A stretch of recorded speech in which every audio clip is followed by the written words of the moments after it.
The Department of Education has rescheduled what was supposed to happen tomorrow, the nationwide active attack drill.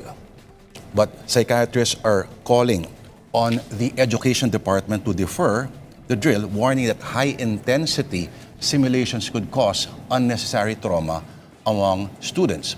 To discuss this, we are joined by Dr. Joan May Rifarial, immediate past president of the Philippine Psychiatric Association.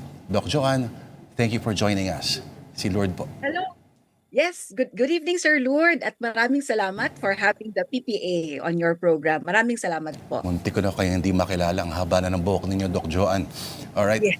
So, what is it specifically about the drill is concerns you? What could a hyper-realistic simulation do to children? At sinasabi nila, di ba yung mga earthquake drills din, parang ganon din naman yan. Gano'n ito kaiba, or mga fire drill, Doc Joan? Ibang-iba siya, Sir Lord. In fact, nag-release kami ng position statement because narinig namin to, nakuha namin yung memo, noong last week, over the weekend. And so, kami ay, of course, ang bottom line always pa rin, Sir Lord, ang PPA is one, with the DepEd, in ensuring the safety, and of course, the resilience of ating mga learners sa paaralan, sa kanilang protection. Yun lang, nung nakuha natin itong memo ng DepEd noong weekend, kami po ay nagbigay lang ng aming position in terms of highlighting na kung pwede nga siyang i-defer muna yung simulation of an active attack because we followed again yung evidence-based na principle, which is nag-research kami at nakita namin sa aming mga pag-aaral na merong mga nag-a-advise against high-intensity drills or mga deceptive practices, Sir Lord. At sa mga pag-aaral also, may nakita na 42% ang increase ng stress, anxiety, and 49% increase in depression language, even after sustained ito even after 90 days after na mga drills na ito. So again, sana ay pag-aralang mabuti muna bago siya ipatupad sana today. Kasi isang nakita namin na gap, Sir Lord, is merong insufficient na ang preparation time. I think ang DepEd memo was issued August 12. I schedule kaagad tomorrow na. So, less than 2 weeks lang ito para ang mga paaralan ay makapaghanda. No? And ang question also dito is, of course, unrealistic na yung preparation na 2 weeks kasi lalo na sa mga guro natin, sa mga teachers. Kasi ang question also is, are they prepared ba or na-train ba ang ating mga guro for this type of drill? Which again is we follow also base sa evidence. Kailangan kasi trauma-informed ang preparation. Ano ba yung trauma-informed na tinatawag natin na method sana, Sir Lord? Ito ang mga components ng trauma-informed. Sana ay age-appropriate ang ating mga drills or ating mga activities para sa mga different age group ng ating schools. Kasi 'di ba, Sir Lord, iba ang understanding ng mas bata compared sa nasa elementary compared doon sa mga Hindi pare-pareho dapat yung mga drills, Doc. Yes. Oo, it should be age appropriate. Kasi kung mag-drill lang tayo na hindi masyado naiintindihan pa ng mga preschoolers, syempre baka ang mas maano natin is matakot sila kasi hindi sila aware, hindi sila capable pa ang kanilang mga brain to understand what is happening. So, mas simpler ang words natin, ang activities natin more simpler compared sana sa mas nasa middle age group, or yung sa a school age group or middle school age group or sa mga teens na natin, ng mga estudyante. Also, Sir Lord, ang nakita din natin dito when we reviewed it is yung, again, yung evidence on psychological safety risks from all of these simulations or drills, and safeguards dapat ay nandun to prevent trauma para sa mga younger age group or younger learners. Kasi, di ba, Sir Lord, hindi naman siya one size fits all. Magkakaiba ang understanding, depende sa age.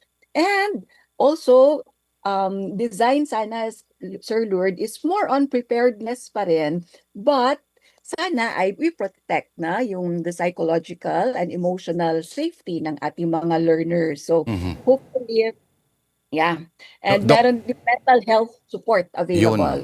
Doc, this Coordination sana. assumes, this would also assume na yung attacker ay tagalabas.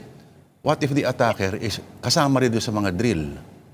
Supposedly, di alam niya rin kung anong gagawin, kung saan nagtatago, kung saan magtatago yung mga hahantingin niya, etc. Pero ano yung sinasabi po ninyo, Doc, na paki-explain po yung tabletop discussion? Ano pong ibig sabihin po nun, ma'am? Ito po yung inyong suggested alternative. Yes, discussions ito, Sir Lourdes, tabletop exercises, meaning we have discussions about mga possible scenarios. Like for example, case-based, ang tawag. Parang ganun siya, Sir Lourdes, case-based. About case 1, kung what if ito yung nangyari, what do we do? How do we act, or what do we do in situations like this? So, hindi siya kaagad, Sir Lourdes, na yung meron talagang simulated kaagad, no, na may active na perpetrator. So, yun sana, wag kaagad ganon. Mas maganda, we go through mga discussions first for those na mas nakakaintindi na, mas nakakaya nila to comprehend anong gagawin pag ganito ang scenario. Or sa mga pag-aaral, Sir Lourdes, sa mga mas bata na preschoolers, yung mga mas bata pa ang 3 to 5, for example, sila, since hindi nila naintindihan yon, sa kanila, more on siguro, no, yung storytelling, di ba? Na kung ganito, may nangyaring ganito, more on storytelling, siguro, tuturuan sila ni teacher na, stay in one section of the classroom. And then si teacher ang magko-close na ng door, secure the locks, and then si teacher will constantly reassure, di ba? Reassurance ang focus ni teacher for younger age group. And then kung mas elementary, iba naman, no? So sa kanila is more gradual, no? Gradual yung mga scenarios na i-present. Sa Amerika nga, Doc Joanne, ang ibang suggestion sa ibang mga states ay armahan din yung teacher. Oo, mga talagang the only way to stop a bad guy with a gun is a good guy with the gun. Yung mga ganun ang solusyon nila. Pero hindi ka akalain na aabot tayo sa ganun. Pero Oo. mahirap po i-profile kasi halimbawa yung mga perpetrators, Doc Joanne, magkaiba po yung sa Tacloban. Ito, sinasabi nila, honor student. Hindi naman daw mga loner. Hindi raw loner ito. Respected yung pamilya sa kanila. Nagkataon lang may access sa baril. At hindi naman daw binubuli. So, parang gumuguho po yung mga preconceived notions natin ng mga supposed perpetrators, Doc Joanne. Ito kasi, Sir Lourdes, ongoing pang investigation yung sa the recent very tragic na event. So, mas maganda, Sir Lourdes, always tandaan natin, in general na lang, in general, Sir Lourdes, kung may nangyayari kasing any form of violence sa ating mga paaralan, ay always it's caused by multiple factors. Hindi na isa, no? So, talagang it's a whole of a society approach ang following, of course, yung from mga parental, school, home environment, school environment, sa community, of course, pati na rin sa peers, be it online or face-to-face peers natin, at sa lahat na maaring posibleng factor na maaring mag-contribute doon sa kung ano ang nangyaring tragedy, Sir Lourdes. But again, preparation is very important. But sana we follow pa rin, Sir Lourdes, kung ano ang sinasabi ng evidence-based mga pag-aaral. And protect our children pa rin from any form sana. Kung may mga policies man sa school or protocols in the future, we always, ang iisipin natin is to prioritize the safety emotionally, psychologically ng mga pag-aaral. Yung dagdagan ko lang yung sinabi mo, Sir Lourdes, doon na sa US. Yes, may mga naririnig tayo na sa US kasi ginagawa naman na talaga to, yung mga drills on active mga emergencies, active attacks, di ba, Sir Lourdes? But let's remember na sa Pilipinas kasi iba naman, yung setup mga paaralan. Opo. Sa US kasi, Sir Lourdes, alam natin, di ba, pag kahit napapanood natin, iba very iba ang nila, may mga lock sila, isang pindot lang ng button, di ba?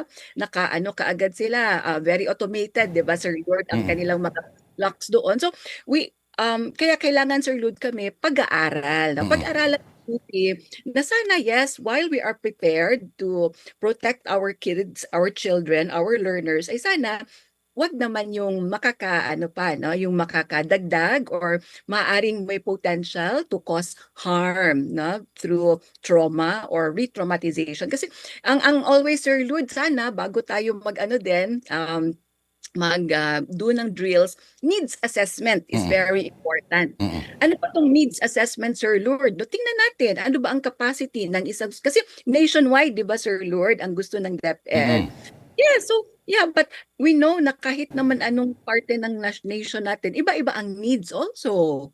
So, iba ang needs ng per school natin. So, tingnan natin ano ba ang capacity natin mga teachers, ng ating structural, ng structures, no, ng ating paaralan, ano ba ang mga resources available na, at of course, very important, mental health Mm. supports. Kasi, Sir Lord, kahit naman sa mga drills, meron pa rin dapat, no, na post drill na processing or quote unquote debriefing na tinatawag natin na ano ba sa tingin natin, naging effective ba ang ating drill, ano ba ang ating natutunan. So kailangan always guided tayo by sana collaborative ang ating way sana to have this Sir Lord, no, para mas maganda ang outcome, no, ng ating mga plans and policies later on for the protection of our children. Doc, yung news network po namin, naglabas po ng pahayag na yung pag-report dito po ay magiging disimulado na kasi yung potential copycat ng mga incidents daw po. Yun po yung iniingatan po namin. Gaano po katotoo itong posibilidad na ito, Doc, na in the same way na yung mga self-harm, yung pagbalita ng mga ganito ay maaring may epekto rin sa mga kapareho, halimbawa ng state of mind. Correct. In fact, Sir Lord, kami sa Philippine Psychiatric Association, dati pa, naglabas na kami talaga ng mga guidelines, no, on proper reporting na by the media or by anyone, no, na sana ay, of course, we need to protect the dignity, privacy of everyone concerned, no, kung may tragedy na nangyayari. So mas maganda, wag na natin siyang i-take down natin, no? Kung meron man tayo or we report, kung meron man tayong nakikita ng mga videos, kung ano yung nangyari, or we avoid, no, na paulit-ulit ito na nire-report because again, it can maybe somehow makakaapekto siya, no, doon sa mga nakikinig, or it can also cause re-traumatization. Kasi ang trauma kasi, Sir Lord, hindi lang siya doon sa mga naka-experience firsthand, no? Kundi it can affect anyone kahit na narinig mo lang siya sa balita or tayo ay may nakapagsabi sa atin. So maaari also kasi hindi natin alam no, kung ano ang magiging impact nito lalo na sa mga vulnerable na population, yung may mga pinagdadaanan na or maaring may mga pinagdadaanan na sa kanilang mental health. So, Doc Joanne, marami kasi magsabi na it's the video games. May video games din naman, ng kabataan natin, Doc Joanne. No? Wala naman tayong kilala na kakalikutin yung cabinet ng mga magulang at maghahanap ng armas. We play even more violent video games. Access sa internet, access sa deep dark webs ng mga nihilistic forces na nakaka-affect daw doon sa influence sa kanila. Pero marami ka rin pwede sabihin na nasa ganung pagkakataon. Pero kung it takes a village to raise a child, in the same way, it takes a village to raise the opposite of a peaceful child. Parang ganun, Doc, no?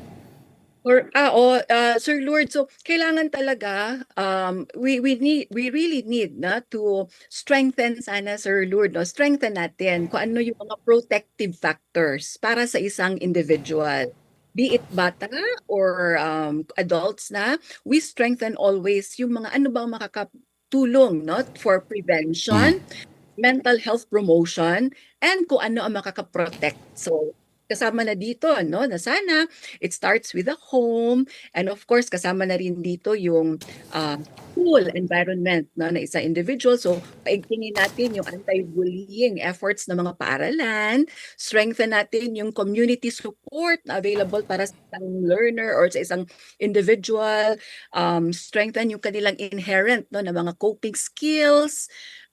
Mas maganda also kung ano din natin, no, we also include din, no, yung tinatawag namin, Sir Lord, no, na bio, psycho, social, spiritual aspect also para sa prevention, mental health promotion, and protection ng bawat isa sa atin.